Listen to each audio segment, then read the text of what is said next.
오늘 새벽 예배에 함께 은혜를 나누실 말씀은 누가복음 6장 12절부터 16절 말씀입니다.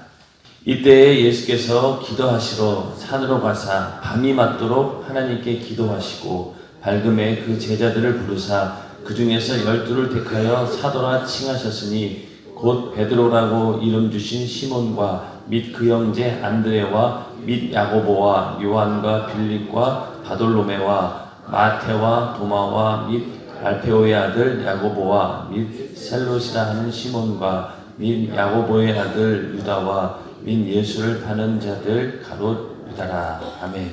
오늘 읽으신 본문에는 예수님께서 12제자를 택하시는, 또 12제자를 좀 더 구체적으로 누가는 12사도다, 사도를 세우는 이런 장면이 나옵니다. 그 전에 이제 우리가 읽은 본문에 의하면은 예수님께서 서기관들과 바리새인들에 의해서 항상 그들이 어떻게 하면 예수를 죽일까, 또 예수를 해칠까, 또 흠을 잡을까, 그런 아주 굉장히 위급한 그런 상황이 전개되어 가고 있었음에도 불구하고 예수님께서는 이 땅에 오신 목적이 여러 가지 있겠지만 인류 구원을 위한 그런 사역을 담당하기 위해서 오셨지만, 십자가에 달려 죽기 위해 오셨지만은 예수님의 생애 동안 가장 중요한 일이 예수님의 제자들을 세우는 일입니다. 그래서 나중에 예수님께서 부활 승천하시고 난 후에 성령께서 사용하실 그런 제자들을 세우셔서 그들을 통해서 교회가 세워지는 그 일을 감당하기 위해 예수님께서는 12제자를 또 사도를 세우시고 그들을 이제 준비를 하신 건데, 그 일을 위해서 예수님께서는 기도하셨다라고 하는 그런 장면이 오늘 12절에 나옵니다. 그래서 이때 예수께서 기도하시러 산으로 가사 밤이 맞도록 하나님께 기도하시고 이런 얘기가 나오는데, 이 누가는 사도행전을 기록한 저자이기도 합니다. 이 누가복음과 사도행전을 기록했다라고 하는 것은 굉장히 성령으로 충만했던 사람이고, 또 사도 바울의 사역을 옆에서 지켜보았던 그런 사람이기 때문에 성령 충만과 또 이 기도에 관해서 굉장히 강조를 많이 하고 있습니다. 다른 어떤 사복음서 가운데 누가복음에는 예수님께서 기도하시는 장면들이 아주 구체적으로 나와 있고, 또 여러 이런 형태로 저런 형태로 기도하셨다라면서 기도 생활에 모범을 보이셨던 그런 예수님의 모습을 누가는 잘 설명해 주고 있습니다. 오늘 그 12절에도 보면은 예수님께서 기도하시러 산으로 가사 이렇게 말씀하고 있는데, 그냥 산에 가서 이렇게 쉬시면서 기도한 것이 아니라 기도하시러, 기도라고 하는 목적을 위해서 일부러 산으로 가셨습니다. 이 산이 어딘지는 정확히 알 수는 없지만은 항상 예수님께서는 규칙적으로 또 인적이 없는 곳을 찾아가서 그러니까 골방 기도를 이제 예수님께서 가르치신 것처럼 항상 하나님과 아무 어떤 방해받지 않고 하나님과 1대1로 독대하며 기도할 수 있는 그런 장소를 찾았다. 그래서 산으로 가서 기도를 하시게 됩니다. 근데 거기서 기도를 하는데 밤이 맞도록 하나님께 기도하시고 이렇게 얘기가 나오는데, 이 얘기는 이제 우리 같은 경우는 이런 경우죠. 오늘 내가 밤새도록 기도해야 되겠다 라면서 오늘 그래 12시부터 새벽 예배까지, 그러니까 5시까지는 내가 기도해야지, 그러고 우리는 대부분 기도하잖아요. 근데 여기서 밤이 맞도록 기도하셨다라고 하는 말은 그런 말이 아니라, 예수님께서 기도를 시작하셨는데 언제 시작했는지는 모릅니다. 하여튼 기도를 시작했는데 기도하다 보니 밤이 지나가 버리고 새벽이 온 거예요. 이게 완전히 다른 상황이죠. 우리도 만약에 기도할 때 내가 오늘은 꼭 5시까지 기도해야지, 이제 그렇게 정해놓은 기도가 아니라 그냥 기도를 하다 보니까 밤이 그냥 지나가 버린 거예요. 그리고 새벽이 온 겁니다. 예수님께서는 그 철야 기도를 하시면서 동시에 새벽 기도까지 이어진 거죠. 많은 사람들이 철야 기도를 누가 만들었느냐, 또 새벽 기도를 누가 만들었냐라고 얘기하지만은 다 예수님께서 만드셨습니다. 그래서 예수님께서는 철야 기도하셨고 또 새벽 기도까지 하신 분이 바로 예수님입니다. 그렇기 때문에 여러분들이 이렇게 새벽에 와서 예배하고 기도한다는 것, 그리고 또 밤새도록 또 요한성전에서 기도하신다라고 하는 것은 예수님께서도 그런 삶을 사셨다는 것이죠.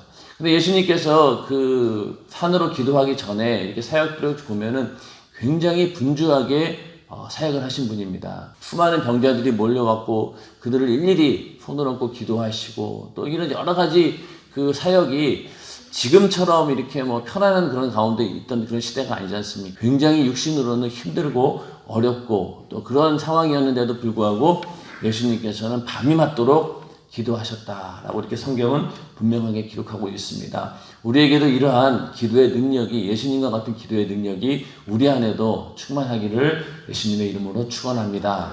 철야 기도에 대한 이제 이야기인데, 사실 저도 뭐 이제 연희동 때 와가지고 이제 우리 연세중앙교회 쭉 있었기 때문에 그때 이제 분위기를 이제 회상을 해보게 됩니다. 근데 이제 여기서 우리의 신앙이라고 하는 것이 추억이라든가 회상이 꼭 좋은 것만은 아니더라고요. 왜냐면은 인생 살면서 여러 이제 인생의 격변기들이 있는데, 그때에는 이제 사춘기라고 하는 그런 게 있고, 또 중년쯤 지나가다 보면은 갱년기가 옵니다. 그때 뭐 사춘기는 여러분들이 잘 아시니까 그런데 갱년기쯤 오면은 굉장히 이게 감성적이 됩니다, 사람이. 갑자기 이렇게 우울해지기도 하고. 여자들하고 남자들은 차이가 있는데, 남자의 경우에는 굉장히 과거와 또 추억에 이렇게 휩싸여가지고, 거기에 이제 굉장히 감상적으로 되는 이런 경우들이 많더라고요. 그러다 보니 모든 생각들이 옛날에 나는 이랬었는데, 과거에 나는 이랬었는데, 라고 하는 그런 추억에 젖어가지고 이렇게 사는 게 이제 중년 이후의 삶인 것 같아요. 왜냐면은 젊었을 때는 미래를 내다보고 살지만은 나이가 들다 보니 이제는 과거에 내가 한때 이런 일도 있었지, 저런 일도 있었지라고 이렇게 살게 되는데, 신앙생활에 있어서는요, 과거를 회상하고 추억하는 것만이 꼭 좋은 건 아니죠. 더 중요한 거는 지금 나의 모습이 어떠한가가 중요합니다. 나도 왕년에는 이렇게 기도했었어. 나도 왕년에는 이렇게 신앙생활 제대로 한 적이 있었어. 이런 얘기를 지금 할 때, 지금 현재도 그렇게 하고 있어야지만이 그 옛날의 추억과 옛날에 했었던 그런 과거의 경력이 빛을 보는 것이지, 지금은 전혀 그렇게 하고 있지 않은데 과거의 일을 그냥 그렇게 막 얘기한다라고 하면은 그것이 아무런 의미가 없다는 얘기입니다. 과거에 대해서 우리가 추억하고 또 회상할 때 그 모든 일들이 현재도 그렇게 진행되어 있어야 되고, 그전보다도 더 나은 모습으로 있을 때 그 옛날의 과거의 신앙의 어떤 이력이나 이런 것들이 더 빛을 보는 것입니다. 과거에 대해서 얘기할 때 나는 이런 적이 있었어라고 자랑할 때 과연 현재도 그러한 모습인가라는 것을 우리는 생각을 해봐야 됩니다. 하나님께서 이제 이스라엘 백성들을 출애굽을 하시고 광야를 지나게 됩니다. 그런데 그 광야에서 많은 사람들이 그냥 넘어지고 자빠지고 결국은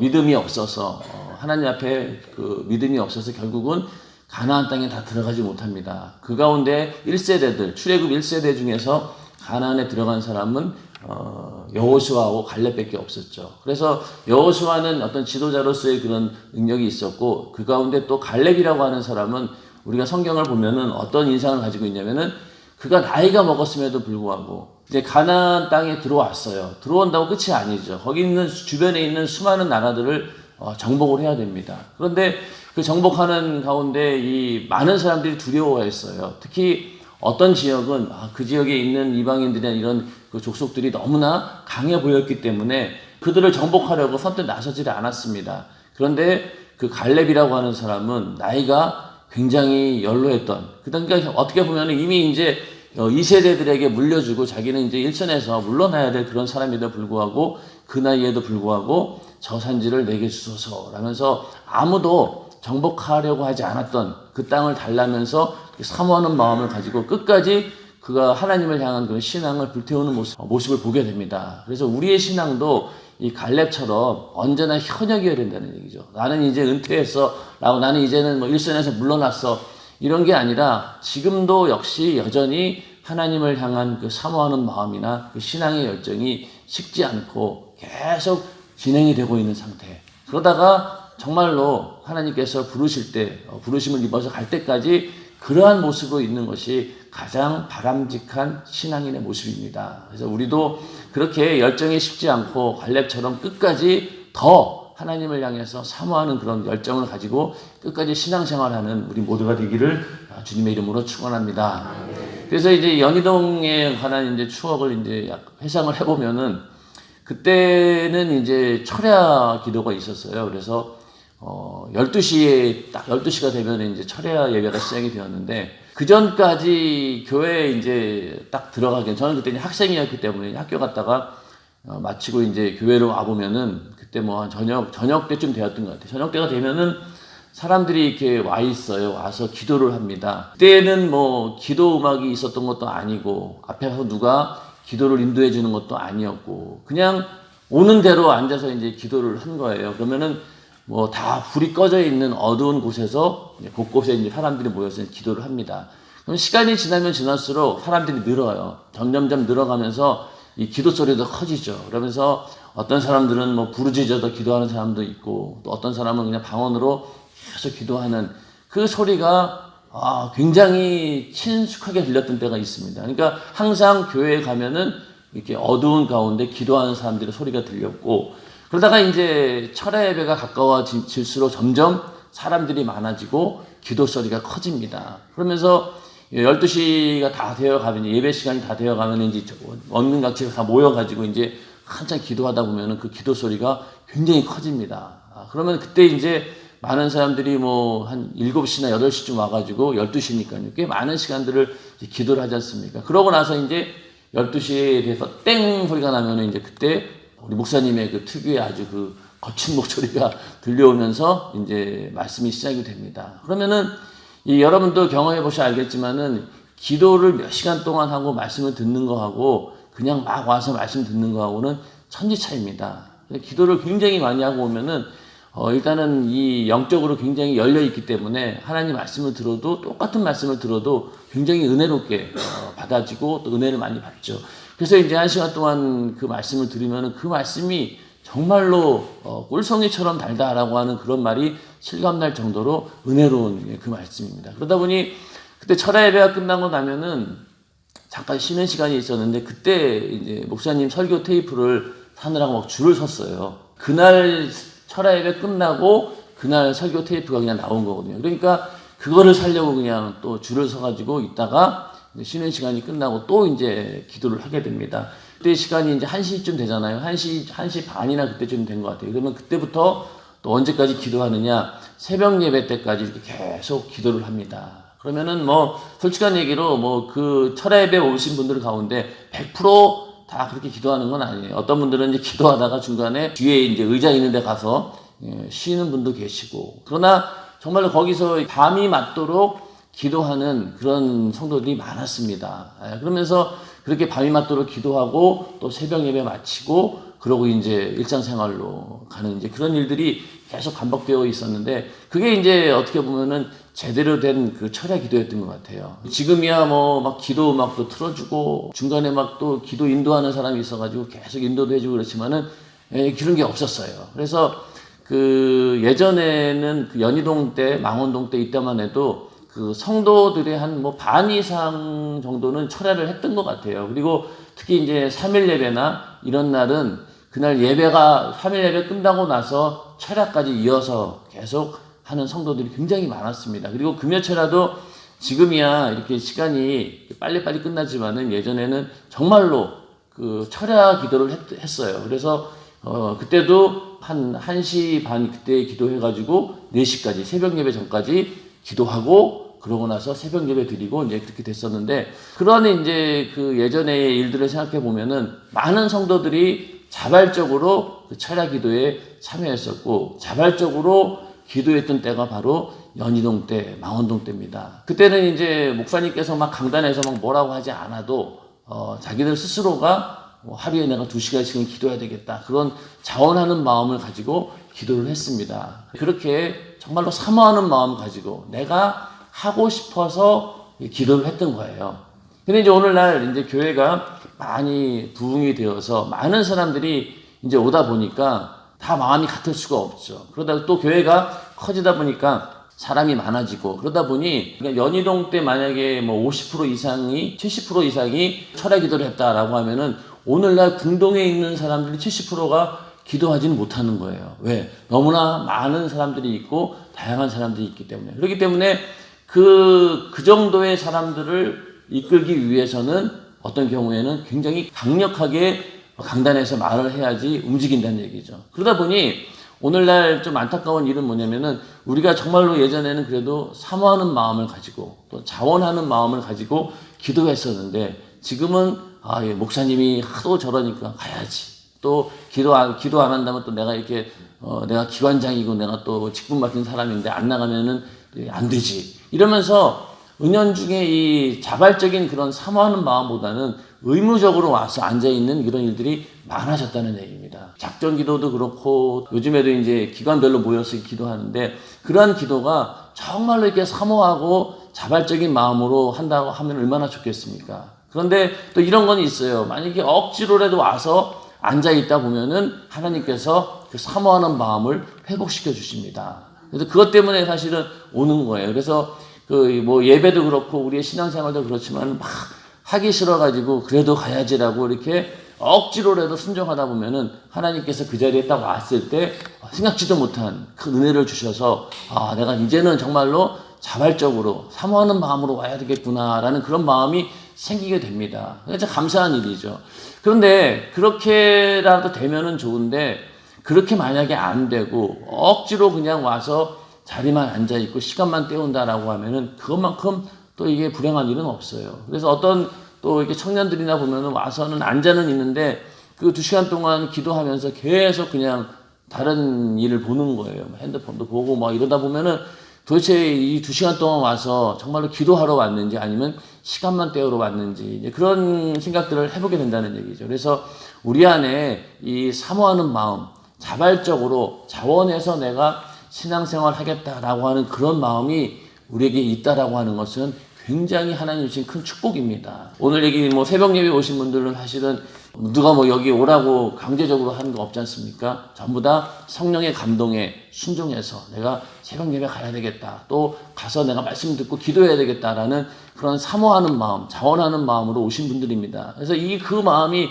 참 귀하고 소중하고 하나님을 기쁘시게 하는 그런 마음입니다. 우리의 신앙이라고 하는 것이 절대로 타의에 의해서 강제적으로 내가 억지로 와서 앉아 있는다라고 하면은 이게 참 이것만큼 불행한 일은 없는 것이죠. 그렇기 때문에 항상 우리는 자원하는 마음으로 사모하는 마음으로 예배하는 자리, 기도하는 자리에 모이기를 주님의 이름으로 축원합니다. 그래서 이제 목사님께서 기도를 하도 이제 강조하시다가 많은 성도들이 이제 안 모이니까 어떻게든 이제 한 명이라도 더 와가지고 기도하는 사람을 만들어 보시겠다라는 이제 그런 의도로 이제 기간별로 이제 모여서 하다 보니까 인원은 굉장히 많이 늘어났습니다. 그래서 그렇게 기도하다 보면은 예전에 연희동 때 비록 작은 교회였지만은 성도들의 대부분이 와서 기도했던 것처럼 오늘날 궁동에 오신 궁동 교회에도 성도들은 굉장히 많이 불었잖아요. 엄청나게 많이 늘어난 거죠. 근데 그 많은 사람들이 정말로 그때의 프로테지만큼 기도하는 것이 아마 목사님께서 원하시는 바고 하나님께서 우리 교회에 요구하는 바가 그러한 것입니다. 그러한 것을 하기 위해서는 우리 안에 간절히 자원하면서 또 사모하는 마음으로 그 자리에 참석해야 되는 것이죠.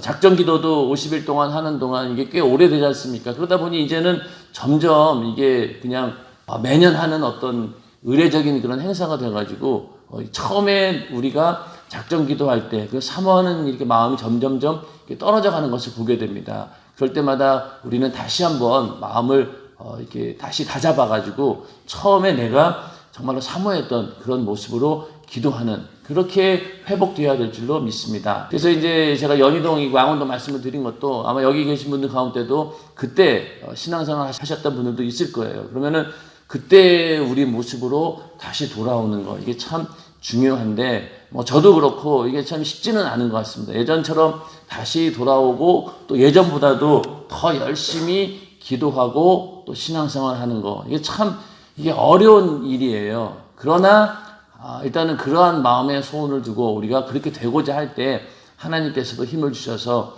나이가 어떻든 간에 또 내가 직분을 가지고 있느냐 없느냐 이런 것을 떠나서 정말로 그러한 사모하는 마음이 있다라고 하면은 예전보다도 더 뜨겁게 우리는 기도하고 또 신앙생활 할 수 있죠.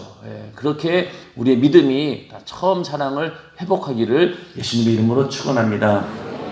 이렇게 예수님께서는 그 기도를 하셨는데 마가복음 1장 35절에 보면은 새벽 오히려 미명에 이렇게 예수께서 일어나 나가 한적한 곳으로 가사 거기서 기도하시고 이렇게 말씀하고 있고 또 누가복음 22장 39절에 보면은 예수께서 나가사 습관을 쫓아 감난산에 가심에 제자들도 쫓았더니 습관을 쫓아서 기도하셨고 새벽에 기도하셨고 또 철야 기도하셨고 그리고 또 기도하실 때도 그냥 기도한 게 아니라 겟세마네 동산의 그 기도를 보면은 힘쓰고 애써 더욱 간절히 기도하시니 그러다 보니 땀이 땅에 떨어지는 핏방울 같이 되더라. 누가복음에만 그 기록이 되어 있습니다. 떨어지는 그 땀이 핏방울처럼 되었다는 얘기죠. 그렇게 간절하게 또 힘쓰고 애써 기도하셨다. 그리고 또 히브리서 5장 7절에 보면은 심한 통곡과 눈물로 간구와 소원을 올렸고 그러니까 기도를 그냥 대충 하지 않으셨다는 얘기죠. 그래서 예수님께서는 그렇게 간절히 부르짖어 기도하셨다라는 모습을 볼 수 있고 그리고 또 요한복음 17장 같은 경우는요 인간을 위한 중보 기도가 들어있는 그런 성경입니다. 그래서 요한복음 17장은 전부 다 예수님께서 부활 승천하신 다음에 그들의 제자들을 위해서 또 그 이후로 예수 믿는 그리스도인들을 위해서 간절히 중보 기도하는 모습들이 요한복음 17장에 다 나와 있죠. 그 기도대로 그대로 이루어졌습니다. 그리고 또 우리 인간들에게 기도를 또 가르쳐 주셨고 그리고 항상 그 중대사를 놓고 기도하셨다. 그래서 오늘 읽으신 본문 가운데 제자들 가운데서 사도를 세우기 위해서 예수님께서는 밤이 맞도록 기도하셨고요. 또 십자가라고 하는 가장 큰 중대사를 놓고는 또 기도하셨습니다. 그래서 그렇게 기도하셨다. 그런데 이제 사실은 그 예수님께서는 하나님의 아들이시잖아요. 그리고 말씀이 육신에 되어 오신 분이고 거룩한 분, 죄가 없는 그런 분입니다. 어떻게 보면은 예수님은 기도할 필요가 전혀 없는 분이에요. 왜? 무엇이든 말씀으로 창조하신 그런 하나님이 전지전능하신 하나님이신데 뭐하러 이렇게 기도할 필요가 있는가? 아무 필요가 없잖아요. 그냥 말로만 해도 되고 항상 하나님께서 예수님께서 하시는 말씀을 듣는다고 했기 때문에 그냥 그렇게 간절하게 기도하지 않아도 말씀 한마디면 모든 일들을 이룰 수 있는 그런 분이십니다. 그럼에도 불구하고 예수님께서는 그렇게 부르짖어서 애써서 간절히 기도하신 이유는 그렇게 육신을 입고 살아가는 우리 인간들에게 기도하는 본을 보이신 거죠. 그것도 그냥 말로만 한 것이 아니라 행동으로 일상의 생활로 예수님이 기도하는 모습을 우리에게 보여주셨습니다. 그러니까 그렇다고 하면 우리는 어떻습니까? 우리는 육신의 정욕과 소욕을 이끄는 자들이고 그렇죠? 항상 죄를 짓는 그런 죄인들이고 그러다 보니 우리는 예수님의 비교도 못할 만큼 우리는 항상 죄악 가운데 있는 자들이고 또 흙으로 지음받았고 또 마귀 역사에 의해서 항상 공격을 당하는 이런 입장에 있는 우리가 예수님보다 기도하지 않는다라고 하면 이게 굉장히 모순이 되는 것이죠. 그렇기 때문에 우리는 예수님께서도 그렇게 기도하셨다라는 것을 우리가 보고 우리는 예수님에 비하면 정말로 아무것도 아닌 자고 그런 자들인데 우리가 얼마나 기도할 것이 많으냐는 겁니다. 그래서 기도에서 하나님의 도움을 얻는 방법 외에 다른 것은 없다는 것. 그러니까 우리가 왜 하나님 말씀대로 살고 싶어 하는 것, 이것은 다 우리가 원하는 바입니다. 여기서 그렇지 않은 분들은 아무도 없죠. 그러면은 하나님 말씀대로 사는 일들이 그냥 되느냐 이거죠. 절대로 그냥 되지 않습니다. 우리가 성령이 충만할 때 그게 가능하다는 얘기죠. 근데 성령 충만할 수 있는 방법은 기도 외에는 다른 방법이 없다는 거.